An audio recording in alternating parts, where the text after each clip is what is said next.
The drive to the North Dakota oil fields took longer than I thought.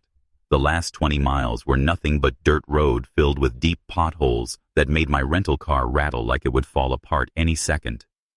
By the time I finally rolled into the main office, a run-down one-story building with chipped gray paint, my back ached and my mood had sunk low. This wasn't how I pictured spending the next 6 months, but the money was too good to ignore. Triple my normal pay for half a year's work meant I could finally put a down payment on a house back in Minnesota. The parking lot was packed with dusty pickup trucks and a few cars that looked like they hadn't moved in forever. I grabbed my duffel from the passenger seat and stepped out into the sharp morning air. All around me stretched a maze of pump jacks, storage tanks, and heavy machinery I didn't recognize yet. The whole place reeked of diesel fuel, mixed with something I couldn't name. Other new hires trickled in too, easy to spot by their clean work clothes and nervous looks. The veterans were obvious as well. They moved like men who knew danger, scanning the site with eyes that carried years of weariness. A stocky man with salt and pepper hair stood at the office door, clipboard in hand. When I reached him, I introduced myself. Christopher Mitchell, reporting for the Tuesday shift. He didn't bother shaking my hand, just checked my name off his list. Rodriguez is waiting inside. All new workers, main room. The office was just as bleak inside as outside. Fluorescent lights hummed overhead, casting pale light on rows of metal desks, outdated computers, and gray filing cabinets. About a dozen new hires stood awkwardly around, waiting for instructions. Then the back door opened, and in walked a man who could only be William Rodriguez. He carried himself like someone who'd clawed his way to the top. Deep lines cut in to his face, and his dark eyes swept over us with such sharpness that a few people shifted in place. "Welcome to Dakota Ridge Oil Field," he said flatly. "I'm William Rodriguez, site supervisor. You passed the tests and signed the paperwork, so I'll make this quick." He picked up a stack of laminated cards from a desk. "Each of you gets one of these. Keep it with you always." He moved through us, handing them out. When I got mine, I glanced down and read, 1. If you see your double, hide immediately. Do not let it see you. 2. When the storm alarms sound, follow emergency protocol without hesitation. 3. Avoid the man in the black tuxedo. Do not speak to him. 4. Never answer the phone after 4 a.m. I almost laughed. A double? A man in a tuxedo at an oil field? It sounded like some twisted prank, but no one else was laughing. Most stared at the cards like they were serious warnings. The tall, lanky guy beside me, with a messy beard, gave me a nervous smile. "Something funny, Mitchell?" Rodriguez's voice snapped me out of it. He stood right in front of me, cold eyes fixed on mine. "No, sir," I said quickly, then muttered, "Just wondering if this is a joke." The room went silent. Rodriguez didn't move, but somehow his stillness felt like a threat. "You think safety protocols are a joke?" His voice was calm but carried an edge that cut deep. "Every rule on that card is written in blood. Break them, and you don't last long here." He turned away, addressing everyone. "Crew assignments are posted on the board. Shift starts in 30 minutes. Get your gear." As the group scattered, Rodriguez caught my arm. "Mitchell," he said, eyes locking on mine. "This site isn't like others. Follow the rules. All of them. No exceptions." The look in his eyes wasn't anger. It was something heavier, like someone who'd seen too much. My stomach turned cold. "Yes, sir," I whispered. "DKD." The next hour passed in a blur of introductions and basic training. I got assigned to a drilling team with 4 others, including the bearded guy, Robert Chen. Our supervisor, Davis, a weathered man with the look of someone born in the oil fields, showed us the ropes. 3 hours into the shift, I was drenched in sweat despite the cool air. The job wasn't complicated, but it demanded focus. I logged pressure readings every 15 minutes while keeping my section of the drill running smoothly. For a while, the strange laminated card slipped from my mind. But during a water break, something caught my eye near the storage containers about 50 yards off. a flash of orange, just like my vest. At first, I didn't think twice. Plenty of workers wore the same gear, but then the figure stepped into view. The way it moved made my skin crawl. Its steps were off, like it didn't fully remember how walking worked. Then it turned around, and my world froze. I was staring at myself. Same stubble, same scar above my eyebrow, same company uniform down to the patch. It was me, standing 50 yards away, watching me. My brain screamed prank, mask, trick of the light. Then it smiled. The grin stretched too wide, tearing its face into something inhuman. And its eyes, black pits, no whites, no color, just emptiness. The first rule on the card slammed into my head. If you see your double, hide immediately. But I couldn't move. My body locked as it started walking toward me, its steps jerky at first, then smoother, until it walked just like me. 20 feet away now, its black eyes never blinking. "Hello, Christopher," it said, my own voice echoing back, but hollow, metallic. "Wrong. You weren't supposed to be looking this way." I tried to back up but bumped the water cooler. "What are you?" I whispered. Its grin stayed stretched. "I'm you, the better version, here to take your place." My chest went cold. "That's not possible," I said, voice breaking. It circled me, every step casual, deliberate. "It's already happening. I know where you sleep. Which bed is yours in the dorm? I know your number is 84732. I know your sister Rebecca calls you every Sunday." My blood froze. I hadn't told a single soul about Rebecca. "How?" "I told you." It cut me off. "I'm you." It stepped closer, and I caught its scent, like copper, sharp and metallic. Others were smarter. They hid when they saw me. But you made it easy. It kept circling, listing details of my life no stranger should know. With each one, terror dug deeper. This wasn't a trick. It was real. Finally, it stopped right in front of me. "I'll be back for you soon. Maybe tonight, maybe tomorrow. But I'll take your place, and no one will notice the difference." Then it turned and walked away, vanishing toward the road with my exact stride. I stayed frozen, watching until it disappeared behind equipment, my body refusing to move. I don't know how long I sat there, legs shaking, until I collapsed against the water cooler. My hands trembled so badly I couldn't even twist my water bottle open. Reality itself felt cracked, like something had slipped through. "Hey, you okay?" A voice jolted me so hard I toppled the cooler. A man stood a few yards off, hands raised in calm caution. He stepped closer. "You're pale as death." He crouched near me. "I'm Nicholas Turner. You're one of the new guys, right?" I nodded, still unable to form words. His voice dropped lower. "You saw it, didn't you? Your double." My heart pounded. He knew. Someone else knew. Words spilled out of me as I told him everything, shaky and broken. Nicholas listened, no surprise in his face, just a grim understanding. When I finished, he helped me stand. "You broke the first rule," he said quietly. "You were supposed to hide." I froze, I admitted. I didn't believe it was real. Nicholas looked around, making sure no one was listening. "Nobody does at first. That's why we lose so many new hires." His eyes darkened. "Now it's worse. It saw you. It knows you." "That's bad. What is it?" I asked. "What does it want?" Nicholas met my eyes, and for the first time, I saw fear in someone who knew the truth. "To replace you," he said simply. "And now it knows exactly where to look." That night dragged on like a nightmare. The clock pushed past 11 as I crouched by a damaged pump housing, my hands still shaking. The memory of its black eyes and stretched smile wouldn't leave me. My flashlight beam quivered as I held it steady for Nicholas while he loosened bolts on the access panel.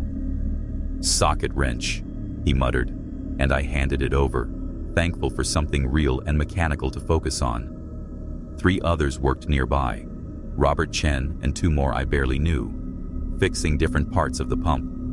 The night shift was different from the day, darker, emptier, with only the hum of machines and the echo of tools against metal. Harsh floodlights lit pieces of the field, but the shadows between them seemed alive, heavier than before. Every time I looked toward the darkness, my nerves screamed. Nicholas kept working quietly before speaking low enough only I could hear. "You're still thinking about it?" I nodded, my light trembling. "Hard not to." He tightened another bolt. "The more you think about it, the more it knows." His tone carried no doubt. "That's not superstition. It's a pattern we've seen." I wanted to ask more, but Robert drifted closer, focused on his valve. I stayed silent, remembering Nicholas's warning, so I kept holding the light steady, sweat rolling down my forehead despite the cold. Every shadow felt like it hid something waiting, and all I could think about was when my double would return. Every time I looked toward the shadows outside our work area, I half expected to see my own face staring back at me. Nicholas seemed to notice my tension. "First night shift is always the roughest," he said loud enough for the crew to hear. "You get used to it." Robert glanced up from his task. "You've been here how long?" 3 years, Nicholas answered, sliding under the pump to reach a stubborn connection. "Longer than most." I tried to sound casual, but couldn't hide the question in my voice. "What's the turnover rate like?" Nicholas's eyes flicked to mine for only a second, and that small glance carried more warning than words. "High. Oil field work isn't for everyone." By 1:30 a.m., we were actually making progress. The damaged section was removed, and we were preparing the new parts for installation. The steady, repetitive work helped calm me down a little, but I still kept scanning the darkness every few minutes. Robert Chen worked beside me, scrubbing the mounting surface clean where the new equipment would fit. He worked too fast, dropping bolts and fumbling with tools like he was trying to prove himself. "Slow down," I told him after he dropped yet another bolt. "We've got time." He smiled nervously. "Sorry, just want to do it right." I understood. We were both new, both trying to earn our place and justify the incredible pay. At first, that had been my only focus too. Work hard, earn the money. But now I knew better. The pay wasn't just for the labor, it was for the danger no one ever explained. At exactly 2:00, a piercing alarm split through the night. Sirens wailed and red lights flashed across every building and structure. Nicholas instantly abandoned his tools, not even finishing what he was doing. "Move, now!" he shouted, sprinting toward a supply shed about 50 yards away. "The shed! Run!" My legs reacted before my brain did, pumping hard as I followed him. My heart pounded like it wanted out of my chest. "What's going on?" Robert yelled behind me. "Red storm!" I screamed back, though I didn't understand what it meant. 2 of our team ran right on Nicholas's heels, their urgency showing they knew this drill too well. I followed, pushing my muscles until they burned. Behind me I heard Robert's footsteps, but too slow, too far back. I glanced over my shoulder and saw him still scooping up tools as if they mattered. "Forget them!" I yelled. "Robert, run!" He finally dropped everything and started running, but too casually, too late. The alarm's shrill scream echoed as I reached the shed. Nicholas shoved me inside and slammed the heavy door. "Where's Chen?" he demanded, scanning the group. "He's coming," I started to say, moving toward the small window, but the words froze in my mouth. A massive crimson mist was sweeping in from the east, rolling across the field with speed and purpose. It didn't move like fog. It pulsed, curled, and wrapped around objects like something alive. Robert was still 20 yards away when he finally noticed it. His jog turned into a full sprint, but the red cloud reached him before he got far. It hit his legs first, swirling upward, fast as fire climbing dry wood. His scream tore through the night, raw and horrifying. Not just pain, but something deeper, something unnatural. Then, just as suddenly, the sound cut off. The red storm swallowed him whole. Nicholas pulled me from the window. "Stay back," he ordered firmly. "But he's still out there," I shouted. Nicholas's voice was low, grim. "He's gone. That's why rule number 2 exists. When storm alarms sound, follow protocols." He didn't. The shed went quiet except for the pounding alarms outside. The other workers sat on crates or leaned against the walls, their faces showing resignation. They had seen this before. My voice came out as a whisper. "What is that stuff?" "We don't know exactly," Nicholas said. "Management calls it a red storm. Comes once a week, usually around 2 or 3 in the morning." A heavy-set man with a mustache muttered, "My guess? Chemical leak. Company covers it up by calling it WW. Either." Nicholas shrugged. "Believe what you want. Doesn't change what it does." For 15 long minutes, we sat in silence, waiting, until Nicholas finally checked the window. The mist was thinning. He opened the door carefully and stepped outside. We followed, and my stomach turned when I saw the ground where Robert had been caught. All that was left were his boots, hard hat, safety vest, and coveralls lying flat on the dirt. No body, no blood, nothing but clothing, as if his body had simply evaporated. "Jesus," I whispered, staring. "What happened to him?" Nicholas picked up the helmet, setting it gently with the rest of Robert's clothes. "Nobody knows. He's the 3rd this month."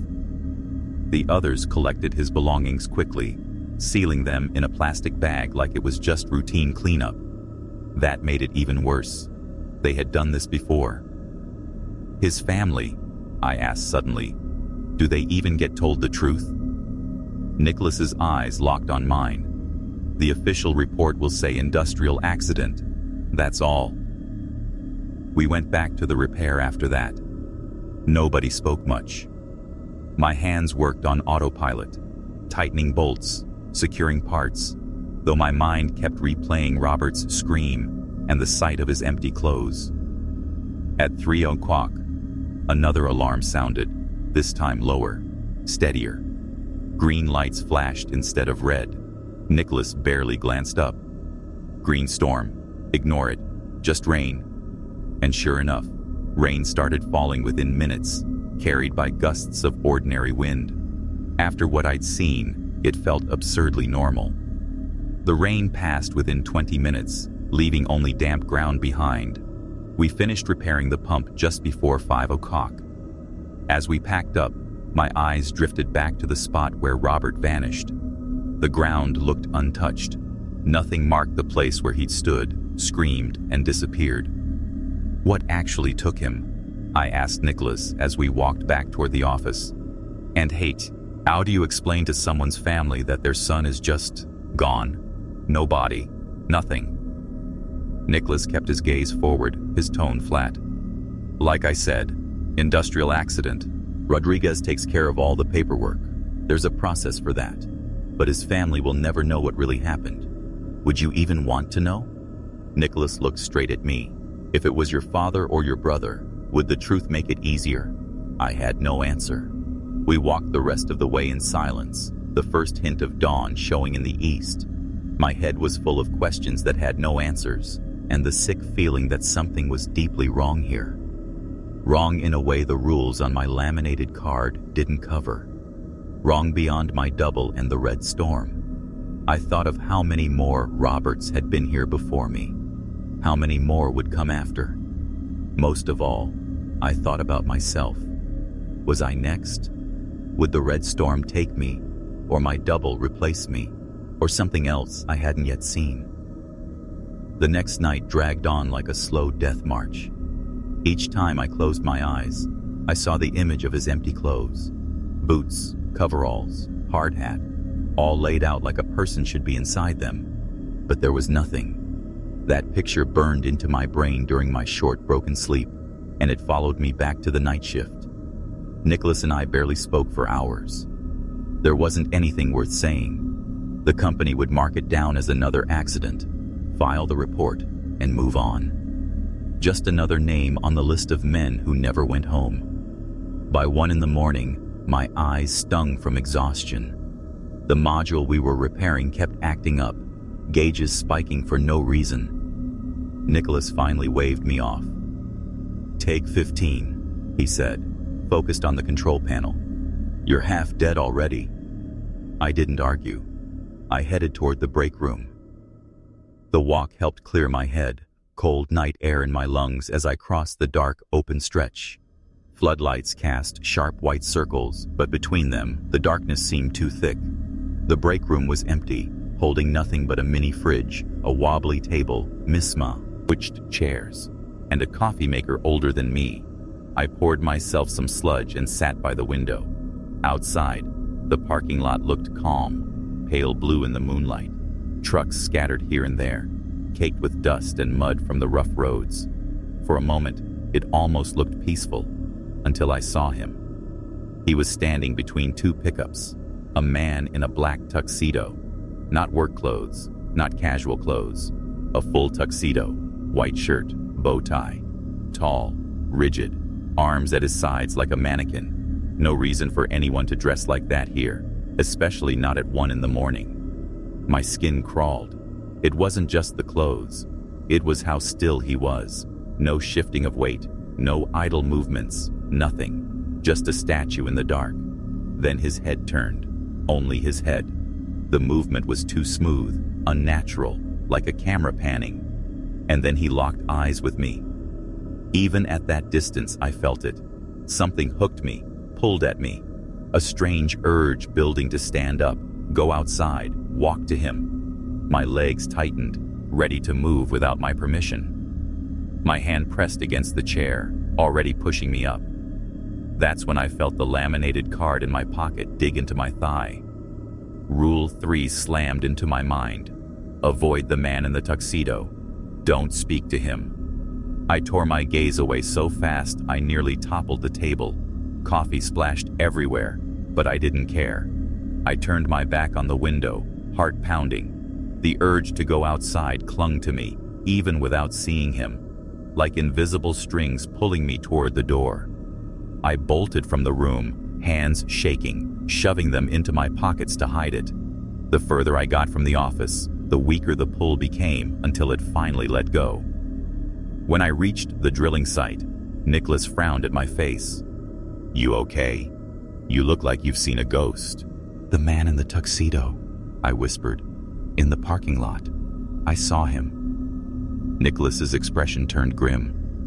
"Did he see you?" "Yes. We made eye contact." "Did you talk to him?" "No." I remembered the rule and left. Nicholas exhaled slowly. "Good. That's good. 2 out of 4 so far. Do you know what happens if you break that one?" He shook his head. "Nobody's ever lived long enough to explain it. Best not to dwell." The rest of the shift blurred together in a haze of tasks and fear. Every shadow made me twitch. Every noise pulled me from my work. I expected to see the tuxedo man again, just outside the floodlights, but he never came back. By 4 a.m., the cold had seeped deep into me, and a thin rain turned everything slick. Nicholas zipped his jacket and said he needed to grab the inspection logs from the office.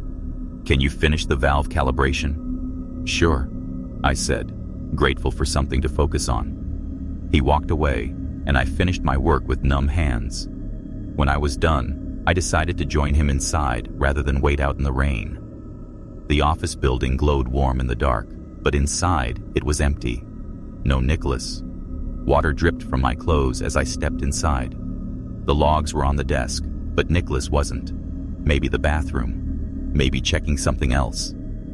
Then the phone rang. The sound was sharp, too loud for the silence. My first thought was to ignore it. Who would call at this hour? But maybe it was Nicholas. Maybe he was calling from somewhere else. Exhaustion made me stupid. I picked up. "Hello?" There was silence, then a voice. My voice, but wrong. Hollow, metallic, like it was echoing through a long tunnel. "Christopher, it said. My voice said, "I've been waiting. Come outside. Someone wants to meet you." Ice ran down my spine. My double. I dropped the phone, slamming the receiver back down. The rules screamed in my mind. Never answer the phone if 4 a.m. The phone rang again immediately, shrill and angry. I backed away, almost tripping. It kept ringing, filling the office with sound until my nerves cracked. Then I noticed it. A floorboard, just a little raised near the desk. I wouldn't have seen it if I hadn't stumbled. I knelt, pulled it up. Inside was a folded scrap of old paper, yellow at the edges. I opened it. The handwriting was jagged, rushed. The words simple. "The office computer has the way out. Password is your employee ID backwards." I stared at it again and again. Who wrote this? How long had it been hidden? The phone went silent. The sudden quiet was worse than the ringing. I shoved the note in my pocket as footsteps echoed down the hall. Heart pounding, I pushed the floorboard back in place and stood just as Nicholas entered. "There you are," he said, picking up the inspection logs. "Find anything interesting while you waited?" I shook my head, the note burning in my pocket.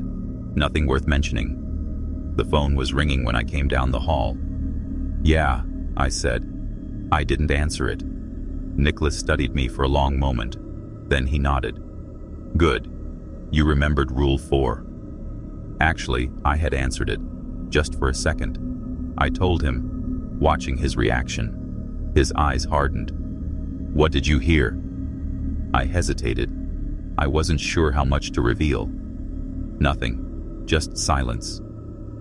Then I hung up. The lie slipped out too easily. I didn't know why I was hiding the truth from Nicholas, the one person who had kept me alive so far. Maybe it was because of the note burning in my pocket, or maybe it was because I was starting to believe no one here was exactly who they claimed to be. "You're lucky," Nicholas said as he gathered the inspection logs. "Let's get back to work. 2 hours till shift change." The rest of the night dragged on painfully slow. Every task felt harder than it should have. My mind kept circling back to the hidden note and the phone call I wished I hadn't answered. I dropped tools, forgot steps, missed readings, mistakes I normally never made. Nicholas noticed but didn't call me out. He probably chalked it up to exhaustion and the shock of losing Robert to the red storm. The sky was just beginning to turn pale when the next crew arrived. They walked in with steaming coffee, tired faces, and barely said a word as we gave our reports. Most of them already knew what had happened to Robert. The story had spread like wildfire. "Ready to head back?" Nicholas asked as we signed off the equipment. "You go on," I said, faking a yawn that wasn't entirely fake. "I need to ask maintenance about that valve. It's still acting up." Nicholas looked doubtful but didn't argue. "See you at the dorms then."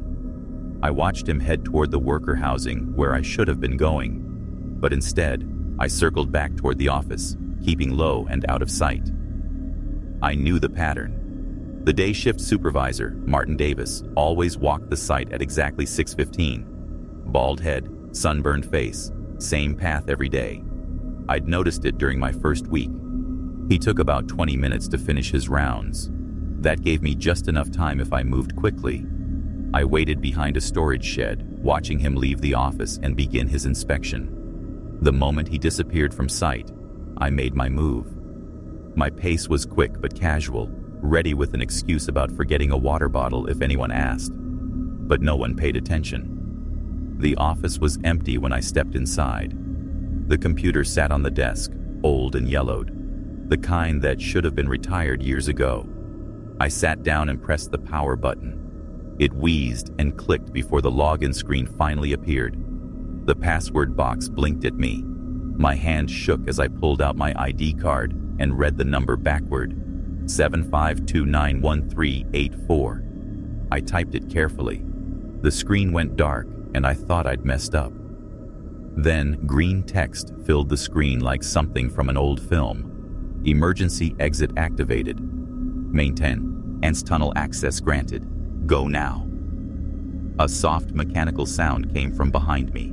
I spun around just in time to see the heavy filing cabinet slide a few inches, revealing a gap just big enough to squeeze through. My chest tightened. This could be a trick. Maybe the note had been planted to lure me somewhere worse than what I was already facing. But then I heard it. The crisp sound of dress shoes on gravel. Slow, measured, coming closer. I edged toward the window and peeked outside. The tuxedo man was walking toward the office, every step identical, posture too perfect. And next to him was my double. It didn't bother hiding its grin now. Its black eyes stared right at me, teeth showing in that wide, wrong smile. They knew. Somehow they knew everything. I had seconds before they reached the door. I grabbed a heavy flashlight from the emergency kit on the wall and flicked it on, making sure it worked. The footsteps drew closer, 2 sets now, the sharp click of polished shoes and the heavier thud that matched my own stride perfectly. The door handle rattled. I didn't hesitate. I lunged toward the gap behind the cabinet, pressing myself flat to fit through. The edge scraped my back, ripping fabric and skin, but adrenaline kept me moving. The space opened into total blackness. Not dim, not shadowed. Pure, endless black. Even the flashlight beam barely pierced it. Behind me, the office door opened. I froze at the sound of the tuxedo man's voice. Calm, smooth. "Mr. Mitchell, I believe we had an appointment." I didn't stay to hear more. I pushed into the dark, one hand sliding along the rough concrete wall. The passage narrowed until I had to crouch, then crawl. The flashlight wobbled in my grip, shadows jumping and bending on the walls. Behind me, I heard the filing cabinet drag back, metal screeching as they moved it with no effort at all. They were coming. The tunnel was tight, pipes running overhead and dripping foul-smelling water onto my hair and shoulders. The concrete floor scraped my knees raw, but I didn't stop. Panic clawed at me, urging me to turn back, but I forced myself forward. The flashlight showed nothing ahead but more tunnel, stretching on and on. I crawled faster, joints screaming, chest heaving, claustrophobia pressing in like a weight. Somewhere behind, I heard the door slam. Heavy steps echoed faintly, searching. They hadn't found the tunnel yet, but they would. My own breathing sounded deafening, like it was giving me away. The beam of light kept bouncing, twisting shadows into crawling shapes that looked too alive. I kept moving anyway. I had to get away, away from whatever took Robert Chen, away from my double with its black eyes and mocking grin, away from the tuxedo man whose very presence made me want to walk to him like a puppet on strings. Maybe I'd broken free. Maybe. But the tunnel stretched ahead like a throat swallowing me whole. And I had no choice but to keep crawling, knees raw and bleeding, into the unknown. The passage narrowed tighter, pressing in on all sides, a coffin pulling me downward into whatever waited below. Rusted pipes ran along both sides, leaving barely enough space for my shoulders. The flashlight beam danced across wet concrete as I crawled, forward on hands and knees, each movement sending spikes of pain through my raw skin. Behind me, the office door slammed open with enough force to rattle the pipes overhead. Heavy footsteps moved across the room, searching. "Find him," said a calm, measured voice that had to belong to the tuxedo man. "He can't have gone far." I crawled faster, ignoring the sharp edges that tore at my work pants and the foul-smelling water that dripped onto my back. The beam of my flashlight showed nothing but more tunnel stretching ahead, a throat of concrete and metal swallowing me whole. The sounds from the office grew fainter as I put distance, between us. I kept moving, counting my breaths to fight the panic clawing at my chest. The tunnel seemed endless, my knees and palms raw and bleeding from the rough concrete. The flashlight beam weakened, its yellow glow growing dimmer with each passing minute. After what felt like several hundred yards, the cramped passage finally opened into a wider concrete corridor. I stood up for the first time in what must have been at least 30 minutes. My joints cracking in. Protest. The ceiling here was high enough that I didn't need to stoop, though not by much. I swept the flashlight around, taking in my new surroundings. Old emergency lights were mounted along the walls at regular intervals, most of them dead, though a few flickered with weak electrical pulses that cast the corridor in bursts of sickly green light. The walls were bare concrete, discolored with age and moisture. The air hung heavy and stale, carrying a sharp metallic taste that reminded me of blood. I started walking, moving as quickly as my stiff legs would allow. The passage curved left, then right, following no pattern I could discern. All the while, it sloped gradually downward, taking me deeper beneath the oil field. The flickering emergency lights created shifting shadows that played tricks on my eyes. More than once I stopped and spun around, certain someone was following close behind, only to find empty corridors stretching back into darkness. I checked my watch, 6:45 in the morning. By now, Nicholas would have noticed I hadn't returned to the dormitory. Would he look for me, report me missing, or would he simply assume I'd fallen victim to one of the site's many dangers like Robert had to the Red Storm? The passage descended more steeply now, the floor changing from smooth concrete to rough-cut stone steps worn in the center from years of use. Who had built this place? It looked older than the oil field operation above, much older. I'd been walking for nearly an hour when I first heard it, a rhythmic scraping sound from somewhere behind me. Not footsteps exactly, but something metal being dragged across concrete. Slow, steady, deliberate. I froze, holding my breath to listen. Scrap, scrap, scrap. The sound paused, then continued, closer now. Whatever was making it moved faster than a normal walking pace. I picked up my speed, no longer caring about conserving energy or being quiet. The passage continued its downward trajectory, the steps becoming steeper and more uneven. The scraping sound grew louder despite my increased pace. My walk became a jog, then a full run, the flashlight beam bouncing wildly across the walls and ceiling. My lungs burned from the stale air and exertion. Scrap, scrap, scrap. The sound stopped suddenly, cutting off mid-scrape. The silence that followed was absolute and somehow worse than the noise had been. At least with the scraping, I knew where the threat was. Now it could be anywhere. I ran until my legs gave out, finally stopping to catch my breath at a point where the passage leveled out briefly before continuing downward. Bent over, with hands on knees, I gulped air that tasted of rust and decay. The silence stretched on, broken only by my ragged breathing. After my heart rate slowed enough that I could hear past the blood rushing in my ears, I turned around to check the path behind me. The flashlight beam cut through the darkness, illuminating the empty corridor. Except it wasn't empty. 20 feet away stood the man in the black tuxedo. He wasn't breathing hard. His tuxedo showed no signs of dirt or wear, despite crawling through the same filthy tunnel I had. Not a hair was out of place. His polished shoes gleamed in the flashlight beam. "Mr. Mitchell," he said, his voice as calm and composed as his appearance. "I believe we have a scheduled meeting." He smiled, a perfect practice gesture that never reached his eyes. Those eyes were the worst part. They looked human at first glance, but something about them was wrong, like they were painted on rather than real. "You've gone to considerable trouble to avoid our appointment," he continued when I didn't respond. "Quite unnecessary, I assure you. I merely wish to discuss your future with the company." I backed away slowly, keeping the flashlight trained on him. He didn't move to follow, just stood there with that same empty smile. The emergency light behind him flickered, and in that brief green flash, I saw his shadow spread across the floor. A shadow that didn't match his human shape at all. "Your predecessor also tried to run," he said. "It's a common reaction, but ultimately futile.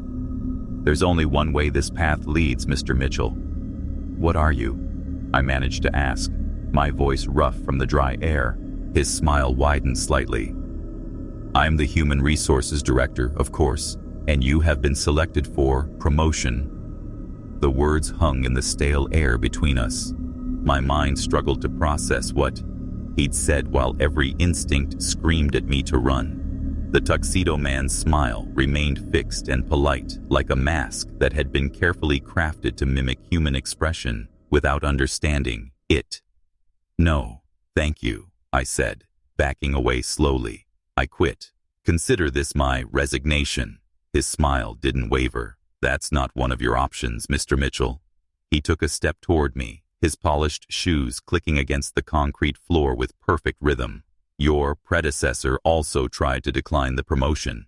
They all do at first. I turned and ran, no longer caring about direction or destination. Just away from him. My flashlight beam bounced wildly across the walls as I stumbled down the uneven stone steps. My lungs burned with each breath of the metallic-tasting air behind me. I heard the steady click, click, click of his shoes on the stone. He wasn't running, just walking with the same measured pace. Yet somehow he wasn't falling behind. I pushed myself harder, my legs already aching from crawling through the maintenance tunnel. There's nowhere to go but forward, Mr. Mitchell. His voice called out, sounding as if he were right beside me. Despite the distance between us, the passage began to change as I ran deeper. The rough-cut stone steps gave way to smooth concrete flooring. The ceiling, which had been low enough to nearly brush the top of my head, gradually rose higher. The emergency lights, which had been sporadic and flickering, now appeared more frequently, glowing with steady, bright illumination. I risked a glance over my shoulder and saw only empty corridor stretching back into darkness. The tuxedo man was gone, but that brought no relief. Somehow, his absence was more terrifying than his presence. The passage widened, further, the walls changing from bare concrete to painted drywall. Overhead, the exposed pipes disappeared, replaced by ceiling tiles identical to those in the main office building. The floor, beneath my feet, transformed from concrete to industrial carpeting, worn thin in the center from years of foot traffic. After several more minutes of running, I came to a door. A simple, wooden office door with a frosted glass window, just like the entrance to the site supervisor's office upstairs. I stopped, breathing hard, and stared at it. There was no way this could exist down here, hundreds of feet below the surface. I had two choices. Go back toward the tuxedo man, or see what lay beyond this impossible door. I grabbed the handle and pushed it open. The room beyond was exactly like the office I had fled upstairs. The same desk positioned in, the same spot, the same filing cabinets against the wall, even the same ancient computer sitting on the desktop. The only difference was the absence of windows showing the outside world. And sitting behind the desk, hands folded, neatly on its surface, was the tuxedo man. He wasn't smiling now. "Please, Mr. Mitchell," he said, gesturing to the chair across from him.